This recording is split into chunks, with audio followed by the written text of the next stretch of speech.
up guys, thanks for watching MP Educations. Today we are going to discuss class 10 Physics Electricity Part 4. ठीक है, तो last video अगर नहीं देखा तो मैं लिंक कर दूंगा, वो देख लेना.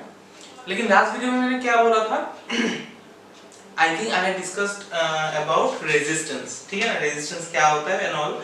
उसमें से 4 फैक्टर्स हम लोगों ने डिस्कस किया था. Length of the material, number 2 factor was area of cross section, number 3 factor was nature of the material and number 4 was temperature. ठीक है, तो उसी से अगर वो पार्ट नहीं देखा है तो प्लीज देख लेना, क्योंकि उसके साथ ये बहुत सारा चीज कनेक्टेड है.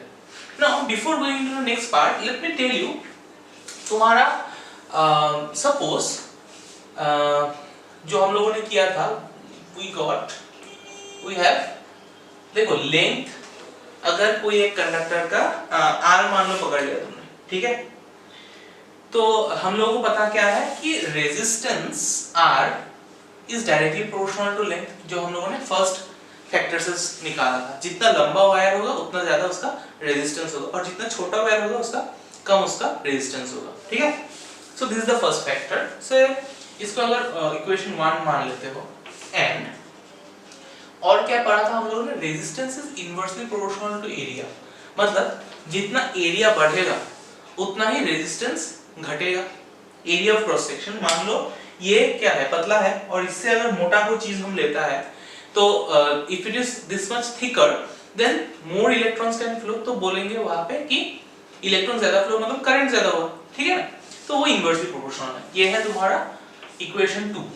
अभी from 1 and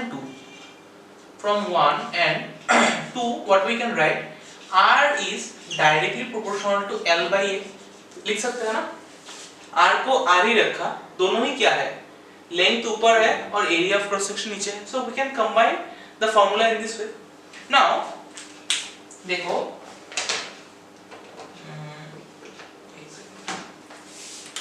if you take the value of R, अभी हम लोगों को पता है कि वो इक्वल साइन, अगर प्रोपोर्शनल साइन अगर उठता है तो क्या आता है, एक इक्वल साइन आएगा. ठीक है, तो A is डायरेक्टली, हम लोगों ने पता था क्या, A is directly proportional to B, मतलब A equals to K भी लिख सकते हैं. K is a constant. तो वही चीज हम लोगों ने रेजिस्टेंस निकालने के टाइम पे भी ओम्स लॉ में वही अप्लाई किया था. तो यहाँ पे भी ये प्रोपोर्शनल सिंबल हटाने से एक कांस्टेंट आएगा और इसका नाम है रो. ठीक है, RHO. P टाइप लगता है लेकिन it is not P, it is rho. और यहाँ पे L by A तो रहेगा. तो यहाँ पे रो क्या होगा, rho is our constant of proportionality. ये कांस्टेंट होगा, कांस्टेंट ऑफ प्रोपोर्शनलिटी. ठीक है, तो इसका नाम क्या है, रेजिस्टिविटी. ठीक है. अच्छा, ये पेन से तो अच्छा कलर नहीं आ रहा है. नाउ यू सी, ये जो है हम लोगों का, this is our next formula. यहां से हम लोग अगर निकालते हैं रो का वैल्यू, रो क्या होगा, ये रो इस तरफ रहने से R into A हो जाएगा और ये वाला L नीचे आ जाएगा. ठीक है, तो what is the value of rho, rho equals to RA by L. So यहां पे तुम क्या क्या लिख सकते हो कि L है लेंथ ऑफ द कंडक्टर, अगर पता नहीं है तो लिख लो लेंथ ऑफ कंडक्टर. ठीक है, next is your A means our area of cross section. ठीक है, अच्छा, और रेजिस्टेंस तो R पता ही है, वो नहीं लिख रहा, वो तो पता है तुमको. अच्छा, तो ये हो गया तुम्हारा रो का फॉर्मूला या फिर resistivity. Resistivity is represented by rho. ठीक है, क्या है, RHO. ये भी एक ग्रीक लेटर है.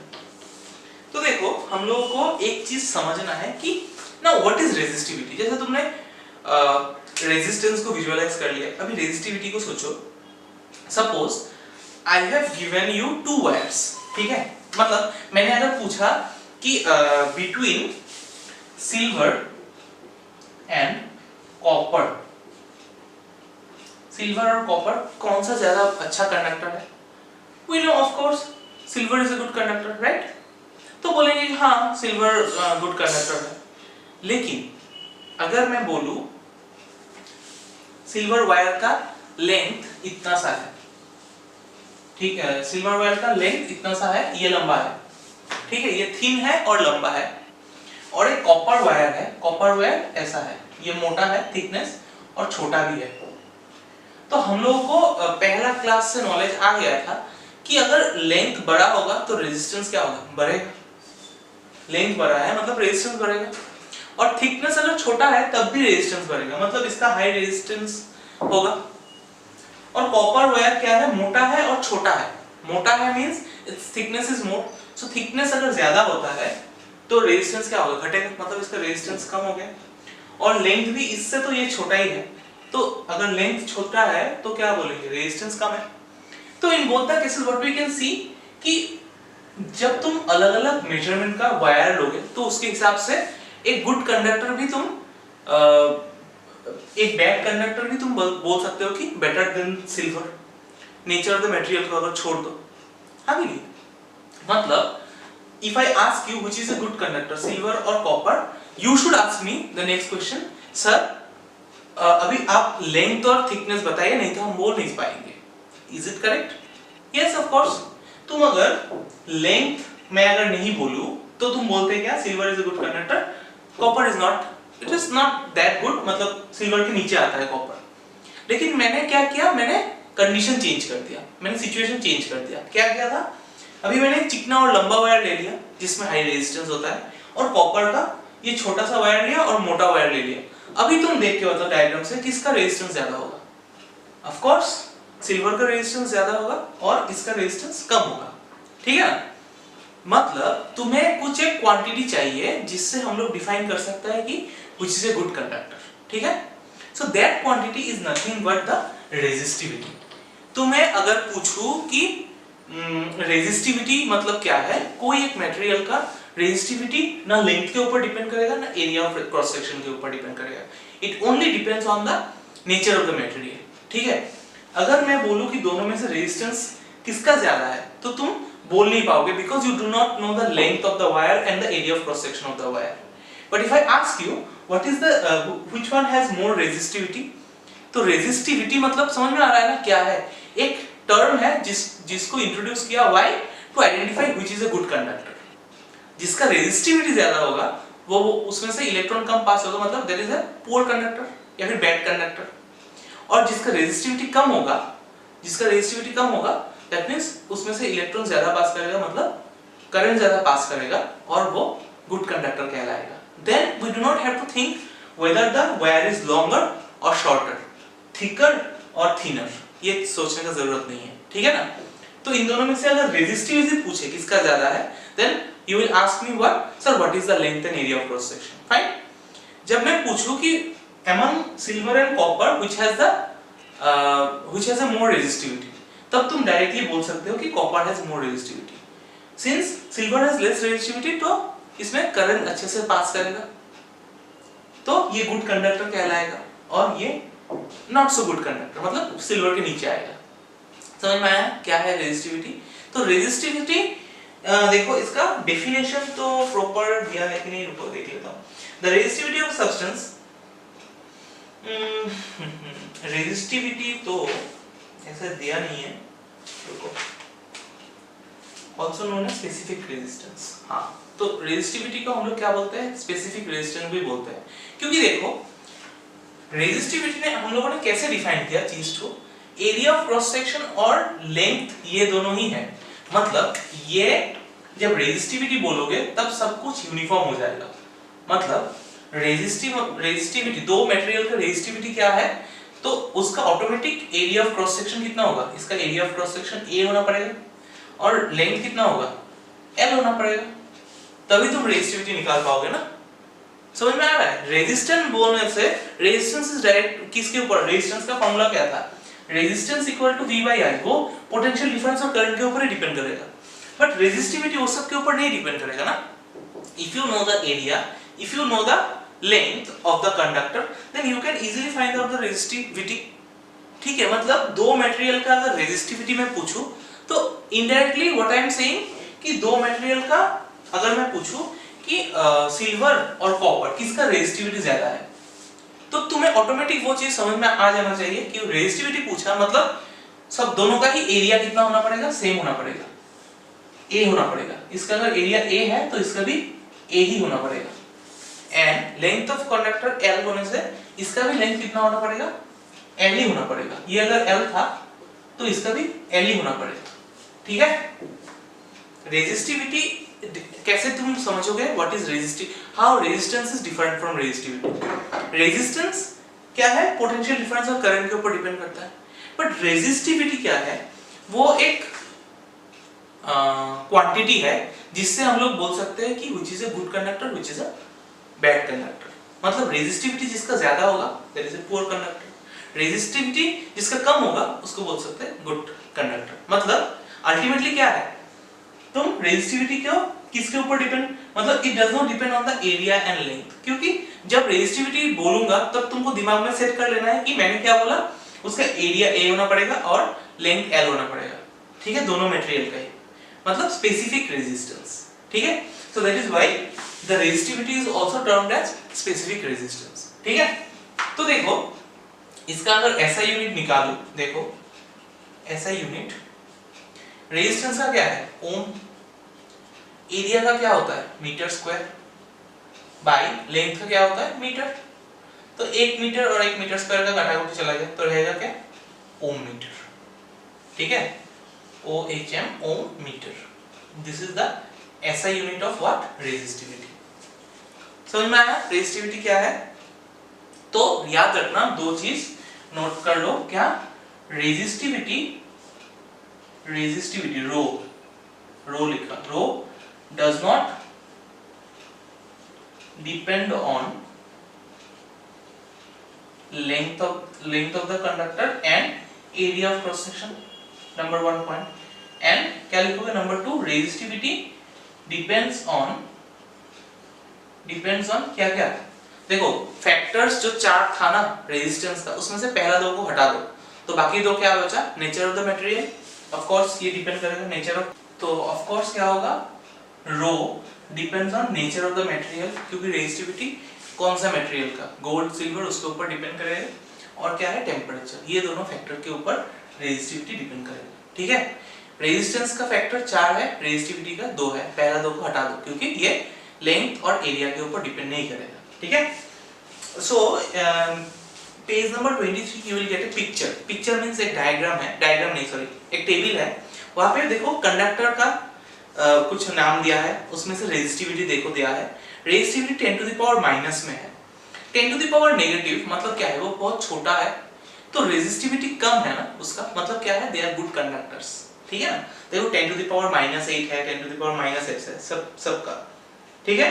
So these are good conductor, why, because their resistivity is low. Semiconductors दो है, सिलिकॉन और जर्मेनियम, उसका देखो 0.6 और 2300 के बीच में है, तो उसका भी रेजिस्टिविटी थोड़ा सा ज्यादा है, मतलब they are not that good conductor, ठीक है। और इंसुलेटर का देखो जिसमें से करंट पास ही नहीं करेगा, मतलब क्या है, उसका रेजिस्टिविटी बहुत हाई होगा, ठीक है। तो देखो 10 to the power 10, 10 to the power 14 ऐसा है, ठीक है। तो कोई अगर चीज का देखो, अभी तुम्हें एक चीज मैं बोलना भूल गया, हम लोगों को रो का वैल्यू क्या है, rho equals to R into A by L था, ठीक है। अगर 1 ओम मीटर जानना है, सो अगर डिफाइन करने दिया कि डिफाइन 1 ओम मीटर, ठीक है, मतलब रो इक्वल्स टू R का वैल्यू, अच्छा ऐसे सोचो, डिफाइन 1 ओम मीटर नहीं, अभी मान लो यहाँ पे हम लोगों ने area equals to 1 metre square लिया and length equals to 1 metre लिया, तो देखो क्या होगा, R into A मतलब 1 by 1 मतलब रो इक्वल्स टू रेजिस्टेंस। देखो रेजिस्टेंस का वैल्यू और रेजिस्टिविटी का वैल्यू कब सेम होगा, जब एक मीटर वायर एक लेंगे, कोई भी मटेरियल का हो सकता है, अगर लेंथ उसका 1 मीटर है, ठीक है, ये 1 मीटर है, और एरिया ऑफ क्रॉस सेक्शन भी 1 मीटर स्क्वायर है, मतलब 1 मीटर स्क्वायर है इसका एरिया ऑफ क्रॉस सेक्शन, ठीक है। तो रेजिस्टेंस का वैल्यू क्या होगा, रेजिस्टिविटी के समान होगा। तो हम लोग अगर बोले कि resistivity of, suppose resistivity of copper, copper है 1.69 into 10 to the power minus 8 ohm metre. मतलब इसका मीनिंग क्या समझ में आ रहा है? देखो लॉजिकली थिंक मतलब सोचो थोड़ा, क्या बोल रहा है? रेजिस्टिविटी इतना है ओम मीटर कॉपर का, ठीक है, ये रेजिस्टिविटी ऑफ कॉपर है सपोज। मतलब क्या है, अगर कॉपर का, ये मान लो एक कॉपर है, कॉपर का 1 मीटर अगर वायर लूं और उसका एरिया ऑफ क्रॉस सेक्शन अगर 1 मीटर स्क्वायर है, तो उसमें रेजिस्टेंस कितना होगा? ये 1.69 into 10 to the power minus 8। समझ में आ रहा है? रेजिस्टिविटी अगर बोलोगे तब हम लोग क्या लेंगे? 1 के हिसाब से ही लेंगे, तभी वो रेजिस्टिविटी हुआ ना। रेजिस्टेंस डिपेंड करेगा लेंथ और एरिया के ऊपर। अगर लेंथ और एरिया को फिक्स कर दिया 1 करके, तब क्या होगा? Resistance equal to resistivity. मतलब resistivity of a copper wire is this, means a copper wire having length 1 meter, area of cross section 1 meter square, has a resistance of 1.69 into 10 to the power minus 8 ohm। तब ओम metre नहीं होगा, ओम होगा। समझ में आ रहा है? तो resistance और रेजिस्टिविटी कब इक्वल होगा? जब दोनों का वैल्यू 1 होगा। मतलब इनडायरेक्टली अगर कोई भी चीज का रेजिस्टिविटी दिया है, मतलब क्या है, उसी मटेरियल का तुम अगर 1 मीटर वायर लो और 1 मीटर स्क्वायर का एरिया ऑफ क्रॉस सेक्शन वाला वायर लो, तब उसका रेजिस्टेंस क्या देगा? रेजिस्टिविटी का वैल्यू देगा। समझ में आया इतना तक? Okay, coming to the numericals now. Okay, before going to the numerical, देखो पेज नंबर 23 में एक लास्ट पॉइंट है। We use copper and aluminum wires for transmission of electricity because copper and aluminum has low resistivity। ठीक है, low resistance नहीं बोला, low resistivity बोला, ठीक है।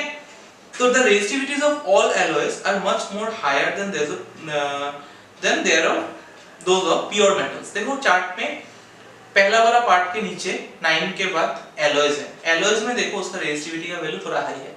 मतलब एलॉय मतलब क्या है? Mixture of metals. तो जब मिक्सचर ऑफ मेटल्स करोगे तो उसमें से करंट कम पास करेगा, तो रेजिस्टिविटी हाई होगा। और मेटल्स में रेजिस्टिविटी बहुत ही कम होगा, क्योंकि उसमें से ज्यादा करंट पास होगा। तो इसी फंडामेंटल को लेके अगर तुम सोचोगे, देखो नेक्स्ट पेज में, heating elements of electrical appliances such as electric iron, toaster etc. are made of alloy rather than pure metal। alloy से बनाते हैं, जैसे हम लोगों को कोई डिवाइस चाहिए जिसमें गर्म करने का जरूरत है, जैसे आयरन हम लोग गर्म करने के लिए, फिर गीजर, ठीक है, फिर इमल्शन जो रॉड होता है गर्म करने के लिए पानी, वो सब में क्या चाहिए? हम लोगों को हीट करना ही चाहिए, ठीक है। तब हम लोग प्योर मेटल यूज नहीं करेंगे, तब क्या करेंगे? एलॉय को यूज करते हैं, बिकॉज उसका रेजिस्टिविटी हाई है। तो the resistivity of alloy is much higher than pure metal, first point. Second, an alloy does not undergo oxidation easily even at high temperature. जब तुम उसको गर्म करोगे तो वो ऑक्सीडाइज नहीं होगा, मतलब ऑक्सीजन के साथ वो रिएक्ट नहीं करेगा मेटल्स को, क्योंकि ये एलॉय है। तो ठीक है, तो तुम्हें अगर क्वेश्चन पूछे व्हाई इन हीटिंग एलिमेंट, कोई अगर डिवाइस बनाना है जो हीट कर सके, उसमें एलॉय यूज क्यों करते हैं? बिकॉज फर्स्ट पॉइंट, उसमें रेजिस्टिविटी हाई होता है, तो रेजिस्टिविटी अगर ज्यादा है, इलेक्ट्रॉन पास नहीं करने देगा और चीज तो गर्म हो जाएगा। एंड सेकंड पॉइंट क्या है कि जब तुम प्योर मेटल का बात करते हो, दे इजीली ऑक्सीडाइज, वो ऑक्सीजन के साथ रिएक्ट कर सकता है, लेकिन एलॉय ऑक्सीजन के साथ रिएक्ट नहीं करेगा, ठीक है, ऑक्सीडाइज नहीं होगा। So that is why we use like nichrome wire को हम लोग यूज करते हैं, ठीक है। किसके लिए? बिकॉज इसका हाई रेजिस्टिविटी है और वो इजीली ऑक्सीडेशन नहीं होता है, ठीक है। इसलिए हम लोग जो इलेक्ट्रिक आयरन में निक्रोम का वायर यूज करते हैं। इलेक्ट्रिसिटी तो पास होता है उसमें से, लेकिन वहां से हीट जनरेट होता है और हम लोग इजीली प्रेस कर सकते हैं, ठीक है। समझ में आता था? Okay, now let us go into the numerical part. देखो सैंपल प्रॉब्लम 1 क्या है, देखो एकदम सिंपल है, 1 और 2 तो बहुत ही सिंपल है, ठीक है। क्या बोला था? Copper wire has a length of 2 metre. तो length is given to you, तो गिवन लिखो पहले, गिवन लेंथ मतलब L equals to 2 metre. area of cross section A is given, area of cross section as 1.7 into 10 to the power minus है क्या? हाँ, -6 metre square. area of cross section is given, has a resistance of, resistance भी बताया, okay fine, resistance has 2 into 10 to the power minus 2 ohm, ठीक है। Calculate the resistivity of copper wire। ठीक है, resistivity तुमको निकालने बोला। अभी रेजिस्टिविटी निकालने के लिए हम लोगों को फॉर्मूला क्या है, we know rho equals to R A by L. तो रो इक्वल्स टू आर क्या है हम लोगों के पास 2 into 10 to the power minus 2 into A क्या है 1.7 into 10 to the power minus 6 by L क्या है 2। तो ये तो बहुत ही सिंपल है, 2 काटो 1.7 रखो इंटू 10 टू द पावर यहाँ पे -6 और -2 मिलके -8 ओम मीटर होगा। क्यों? क्योंकि ये रेजिस्टिविटी का यूनिट है। ठीक है, ये तो बहुत ही इजी है। Coming to the next question, sample problem 2। उसमें क्या दिया है देखो, the copper wire has a diameter. अभी डायमीटर पता है तुमको, given diameter equals to 0.5 millimetre. तो फर्स्ट ऑफ ऑल तो ये मिलीमीटर में है, हमको एरिया चाहिए। ठीक है, तो ये वायर हम लोग हमेशा क्या पकड़ लेते हैं कि ये सर्कुलर है। तो सर्कल का एरिया क्या है पाई आर स्क्वायर। तो पाई आर स्क्वायर मतलब रेडियस अगर नहीं निकालेंगे तो हम लोग एरिया नहीं निकाल पाएंगे। तो फर्स्ट ऑफ ऑल रेडियस निकालो। तो रेडियस कितना होगा 0.5 बाई 2 मिलीमीटर से अगर, अच्छा मिलीमीटर लिखो, ये मिलीमीटर से अगर मीटर में कन्वर्ट करें तो क्या होगा 0.5 by 2 into 10 to the power -3 metre हो जाएगा। मिलीमीटर से मीटर डिवाइड बाय 1000 तो 10 टू द पावर -3। ठीक है, तो एरिया क्या होगा, एरिया इक्वल्स टू क्या पाई आर स्क्वायर। तो पाई क्या है 3.14 लिया क्या हम लोगों ने, एक सेकंड, हाँ 22/7 लिया, 22/7 इंटू आर क्या है, this is the radius 0.5 in by 2 into 10 to the power -3, ये इसका स्क्वायर हो जाएगा। अभी अच्छे से समझो ये कैसे करोगे, 22/7 है इंटू 0.5 कितना बार है 2 बार, तो 0.5 बाई 2 2 बार लिखा। ठीक है, इंटू क्या होगा 10 to the power 3 to the -6, तो एक काट दो यहाँ से, वो हो जाएगा 11। तो 11/7 इंटू, अच्छा 0.5 तो 0.5 ही रखो, इंटू 0.5 बाई 2 मतलब क्या होगा 0.25 होगा। हाँ 0.25 इंटू 10 टू द पावर -6। अभी इसको उन लोगों ने क्या किया, हाँ इसको तुम इन तीनों को मल्टीप्लाई करो। ठीक है, 11/7 पहले कर लो कितना आता है, 11/7 अगर करते हैं तो 7 ही होगा, 4.0 आया, 6 7 जा नहीं, 6 7 जा भी नहीं होगा, 5 7 जा 35, 5 मतलब यहाँ पे 5 होगा, 7 7 जा 49।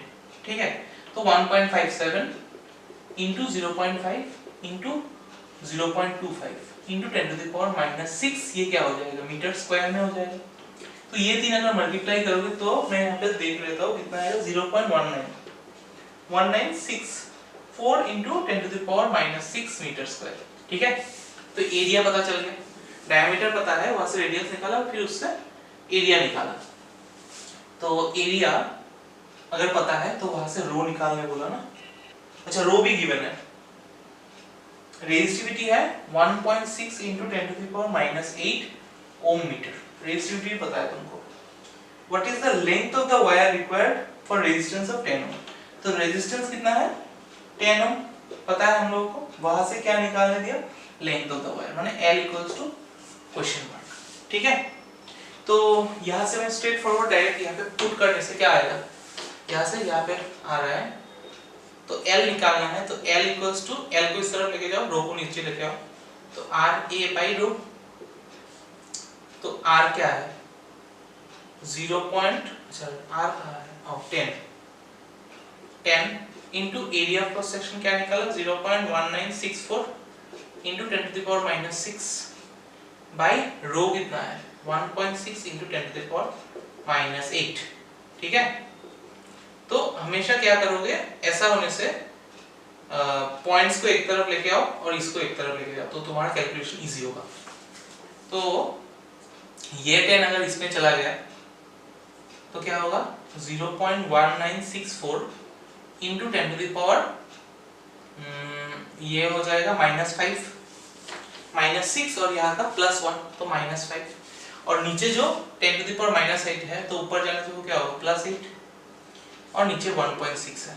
ठीक है, तो इसमें क्या लिख सकते हैं 1964 बाई 1 2 3 4 4 0 1 2 3 4 और 1.6 को 16 by 10 into 10 to the power कितना होगा 8 - 5 3 तो एक जीरो कैंसिल और ये अगर नीचे आ जाएगा तो क्या होगा देखो 1964 बाई 16 इंटू 100 मतलब 10 square into 10 to the power 3 तो 1964 by 16 into 10 to the power 3 और यहाँ पे -2 मतलब 1 तो 10 टू द पावर 1 मतलब क्या लिखोगे 19640 हो जाएगा इंटू 10 करने से डिवाइडेड बाय 16 इसको पॉइंट पे लेके आओ तुम्हें आंसर मिल जाएगा। ठीक है, समझ में आया? इतना कैलकुलेशन इजी मतलब प्रोसीजर सिखा दिया तुमको कैसे करना है। और सेकंड क्या बोला how much the resistance how much does the resistance change if the diameter is doubled? diameter is doubled अभी diameter को अगर डबल करोगे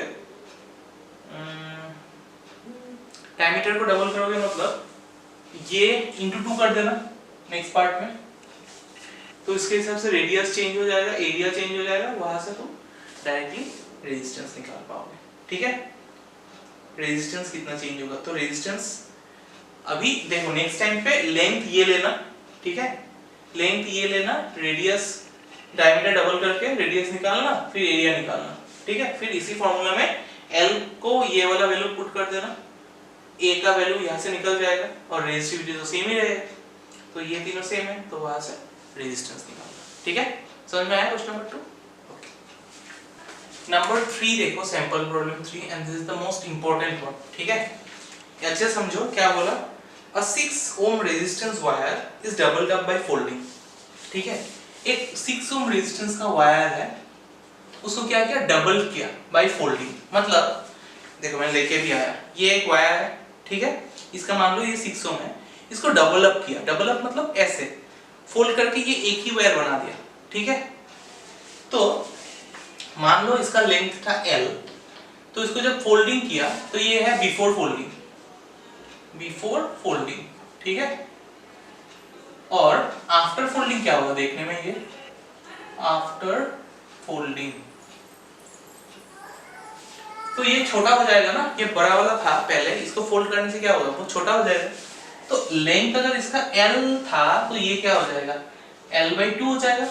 ठीक है, और एक का मान लो ये एंड में एरिया था A जब तुमने फोल्ड किया तो एरिया क्या होगा डबल हो जाएगा कि नहीं ये जब फोल्ड करोगे तो एक था वो सर्कल अभी 2 सर्कल हो गया मतलब डबल हो गया तो एरिया हो जाएगा क्या 2A। ठीक है, इसका पहले क्या था एरिया A था तो हम लोग पहले पकड़ लेते हैं क्या पकड़ेंगे let the length of wire be L and area be A। ठीक है, तो वी नो हम लोग क्या बताया R equals to row L/A ये है फॉर्मूला। तो तुम लेंथ अगर चेंज होगा क्या बोला what is the calculate the new resistance of the wire. तो देखो रेजिस्टेंस तो अच्छा मान लो पता है एंड रेजिस्टेंस क्या है R equals to 6 ohm given है तो बिठा दो R की जगह 6 बिठाओ और ये रो L/A इसको इक्वेशन दे दो। ठीक है 1। So now after folding after उसको फोल्ड किया नया लेंथ क्या होगा न्यू लेंथ मान लो इसको L डैश। ठीक है, तो न्यू लेंथ क्या होगा पहला लेंथ का डिवाइड बाय 2 होगा तो ये होगा L/2 और एरिया क्या होगा सपोज एरिया A डैश तो अगर पहले ये था A फॉर वो बाद में क्या होगा 2A हो जाएगा।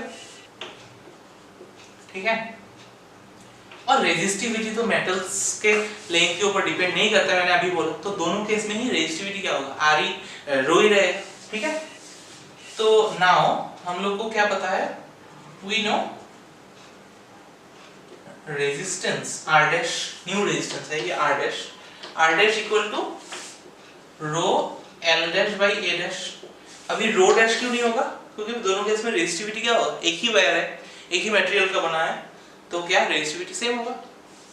अच्छा, अभी ये ही निकालने दिया हमको न्यू रेजिस्टेंस, तो रो, अच्छा एल डैश की जगह हम लोग क्या लिख सकते हैं, एल बाई टू, और ए डैश की जगह हम लोग क्या लिख सकते हैं, 2a।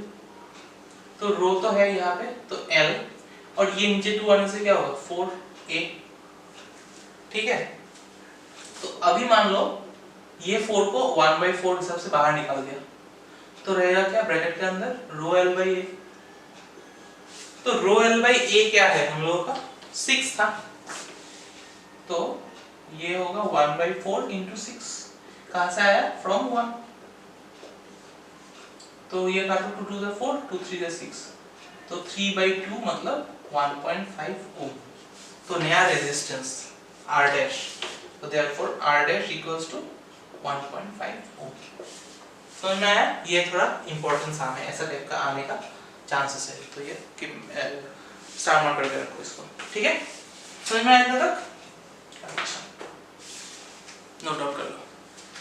Okay, before going to give, I'll give you homework. Before that, let me do question number 22 for you. Page number 27 का question number 22, and it is also a very important sum. Probably महर्षि और केवी में आता ही रहता है ये, ठीक है। देखो क्या बोला, How does the resistance of a wire change when its length is tripled? Resistance पहले वाला क्या था, ये length L है, area of cross section A है, ठीक है।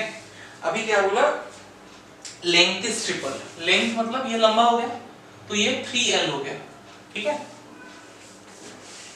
तो how does the resistance change when the length of length is tripled, तो लेंथ 3 टाइम्स होगा, तो A क्या होगा, A ही रहेगा, ठीक है।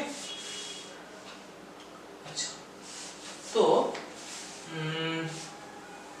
रेजिस्टेंस R इक्वल्स टू क्या होगा, रो एल बाई, क्योंकि सेम ही मटेरियल को स्ट्रेच किया तो रेजिस्टिविटी तो सेम ही रहेगा।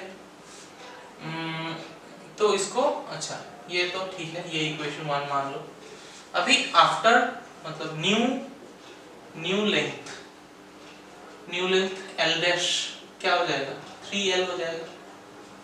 तो अभी रेजिस्टेंस को हम लोग आर डैश अगर मान लेते हैं, तो आर डैश इक्वल्स टू क्या होगा, रो एल डैश बाई ए, क्योंकि area remains the same, area में कुछ चेंजेस नहीं आया, बोला नहीं, तो रो एल डैश मतलब 3L बाई ए, तो 3 को अगर आगे लेके आते हो तो 3 रो एल बाई ए, और रो एल बाई ए मतलब क्या है हम लोगों का पुराना वाला रेजिस्टेंस 3 इंटू आर, तो नया रेजिस्टेंस जो है आर डैश वो क्या होगा, पुराना का 3 टाइम्स होगा, ठीक है। तो क्या बोलोगे, if you triple the length then the resistance also will get triple, तीन गुना हो जाएगा। और नेक्स्ट क्या बोला, its diameter is tripled, diameter triple हो गया, नेक्स्ट सिचुएशन पहला वाला यही होगा। अच्छा, इसी में ही मैं दिखा रहा हूं कि एरिया ट्रिपल हो गया ना, डायमीटर ट्रिपल हो गया, तो इसका मान लो एरिया क्या था, पाई आर स्क्वायर था, मतलब इसका रेडियस r था सपोज, तो डायमीटर ट्रिपल मतलब अच्छा ये मान लो और एक वायर है, तो इसका डायमीटर क्या होगा, सपोज इसका डायमीटर क्या होता था, ये अगर रेडियस r है इसका, तो डायमीटर इक्वल्स टू 2r। तो नया जो इसका d डैश है वो क्या होगा, 3 टाइम्स d, क्योंकि डायमीटर ट्रिपल हो गया ना, double A triple diameter triple हो गया। पहले का डायमीटर था 2r, अभी नया जो डायमीटर है d डैश उसका क्या हो गया, 3 टाइम्स द प्रीवियस वन, तो रेडियस क्या होगा 3 इंटू 2r मतलब 6 इंटू r, ठीक है। तो उसमें से एरिया क्या होगा, area equals to pi R dash square, नया रेडियस। तो लेकिन नया रेडियस क्या होगा, पुराना वाला डायमीटर का भी मतलब नया वाला डायमीटर डिवाइड बाय 2 करने से रेडियस आएगा ना हम लोगों को, तो उसका स्क्वायर कर दो। तो पाई d डैश मतलब 6r बाय 2 होल स्क्वायर। ठीक है, समझ में आया ना? ये नया रेडियस क्या है, नया diameter by 2, radius equal to diameter by 2। तो नया डायमीटर ये वाला पहले पुट कर दिया, तो 2 3 जा 6, तो पाई 3 स्क्वायर कितना होगा इनटू 9 पाई r स्क्वायर 9r स्क्वायर, तो 9 पाई r स्क्वायर। ठीक है, 9 पाई r स्क्वायर, पहला वाला पाई r स्क्वायर है तो नेक्स्ट वाला 9 पाई r स्क्वायर। तो ये है नया एरिया तुम्हारा a डैश। तो रेजिस्टेंस, नया रेजिस्टेंस क्या होगा, रो L बाई a डैश, क्योंकि लेंथ चेंज नहीं हुआ, लेंथ रिमेन्स द सेम। तो एरिया में क्या लिख सकते हो, 9 पाई r स्क्वायर। इसका एरिया क्या लिख सकते थे हम लोग, रो L by pi r square. ठीक है, तो इसमें से अगर 9 निकाल दे 1 बाई 9, तो रहेगा क्या, रो L by pi r square. ठीक है, तो 1 बाई 9 इंटू r, ये वाला r ही था हम लोगों का।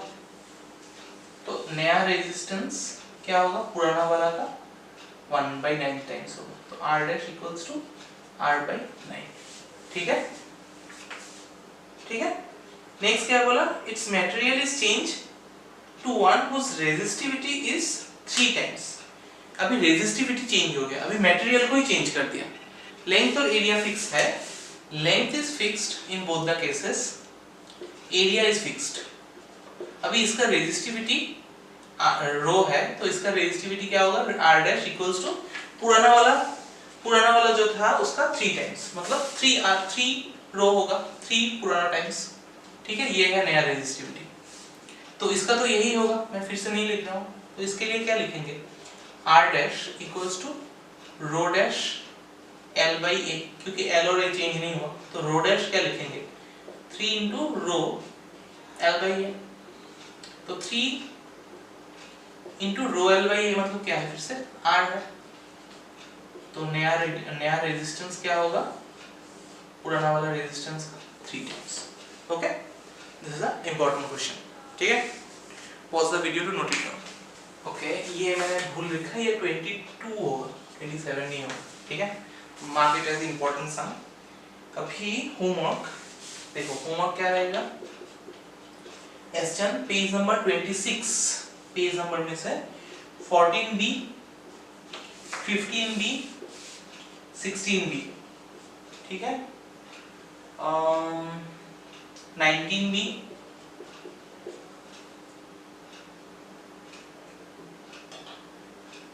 20 करना, 21 करना, और 22 तो कर दिया, तो 23 करना, 24 का E। ठीक है, 24 का E में देखो एक डिग्री दे दिया 20 डिग्री सेल्सियस, उसमें डरने का जरूरत नहीं है, बिकॉज ओम्स लॉ से हम लोगों को पता है कि टेम्परेचर फिक्स रहना पड़ेगा, तो एट कांस्टेंट टेम्परेचर। तो ये just to this information is given just to confuse you, so don't need to be afraid, तो उसको लेना मत। ठीक है, 20 डिग्री ऐसे दिया। अच्छा, एंड रिमेंबर सबको तुमको किस में कन्वर्ट करना है, ऐसा यूनिट में, मिलीमीटर रहने से भी उसको मीटर में रहना है। अगर यहाँ पे किलोमीटर में एक साम है, तो किलोमीटर रहने से भी उसको मीटर में कन्वर्ट कर लेना, सब ऐसा यूनिट में। और 25 से 32 तो करोगे, एमसीक्यू है 25 से 32, it is MCQ but it is basically the numerical. ठीक है, वो करके ही दिखाना। और 33 से 36 करना, 33 to 36, ज्यादा नहीं दिया, इतना ही दिया होगा। ठीक है, तो अगर वीडियो पसंद आ गया है तो लाइक कर देना, सब्सक्राइब तो कर ही दिया होगा, नहीं तो कर देना, क्योंकि ये मुफ्त है। और मिलते हैं नेक्स्ट वीडियो में, तब तक के लिए घर पे रहना, सेफ रहना। चलो बाय।